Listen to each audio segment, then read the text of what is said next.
Russiana tha tara taruk lan thengnaraba tungda Chasav Yar khudum Chansinkhre Kayifta landabada miyoi taranithoi hatkre Ukraine gi nongpok thangbada leiba Chasav Yar town Russiana tha tara taruk chumna lan thengnaraba matungda khudum chansinba ngamle haina Russian authority na ngasi phongdokre town asi khudum chansinduna Russia gi achoba khudong saba ama oiragani hairi Russia gi defense minister na thamlakpa warol amagi matung inna leibak adugi lanmi singna Chasav Yar town bu maning makha tamale hairi sahi ahum makhairam suraba lan ase lepdana basis fair gi lambida sangsinhanna bahonaduna wari sabagi thaurak mai paktraba matungda Russia na Ukraine gi nongpok thangba saruk singda tama sangsinlaktuna maru oiba town sing khudum chansinaba honarakle US President Donald Trump na Russia gi mathakta Nauna ating basing thamjilakpa amasung mathangi chayoldagi Russia gi pothok sing leiba thinganaba malemgi leibak singda kihan khangan khraba matungda Russia na Ukraine gi mathakta pak san landabagi thabak chathakibani hairi Chasav Yar town Russia gi lanmi singna khudum chan khraba matungda town asigi khan nongsuk thangbada kilometer humpurom lapna leiba Pokarov city su khudum chansinaba thorang tawkre hairi Finland based oba Blackbird Group co-founder amasung military alliance email kastu humina Chasav Yar town gi mayada asoba lan fangumna leptana chacharakli haike Chasav Yar hyriba town ase umangi saruk sing pak sana leibata natana singilam amasung ising lambi sing marang kaina leibana yegnaba sing nalandarakpa matamda ngakthokpagi khwaidagi khudong saba mafam amasu oire Russia na haukiba tha khararom asigi makhoida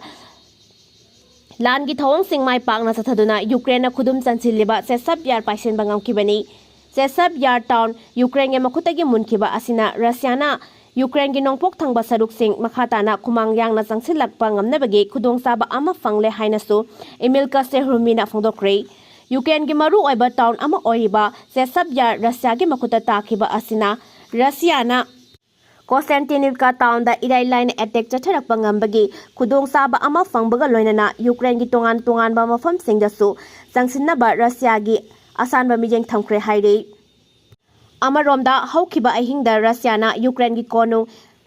Kievta missile amasung drone sisinaduna landa chathakhiba chahi taruki nupi macha ama yauna miyoi taranithoi sikre amasung samga kuntrana asok afan nangkhre haire Senapati district ta mizal lainana naraba miyoi taramathoi hauzik phawba mizal gi hidak kapthoktana leiri haukiba matam kharagi mamangda Senapati district ta mizal laina sandurakhibaga loinana haukiba June amadi July thada mizalni haina chingnaba case yankhai mari lakhe masigi manungda taramatoina confirm tawraga tarukna negative oiba thengna khibaga loinana miyoi tara Nepal gi result haujikmaki oina pending da leiri mizalna nare khanglaba miyoi tara mathoi gi manungda miyoi tara ngasi fawba mizalgi hidak kapthoktana leiri haina IPR na thokpa cherol amana haire Serol asigi matung ina laina asina sandorakliba asigi matangda meeting cum awareness program ama Senapati district ki DRDA conference hall da pangthokre mifam aduda health department ICDS school sing civil society organization sing search amasung lining laison gi lusingba kaya su sarugya ke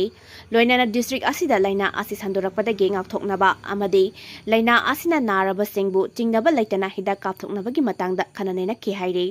district asigi Mount Everest area da chada kunipan mizal gi hidak kapthokpaga loinana chada yankhai tarek ki changda hidak kapthokre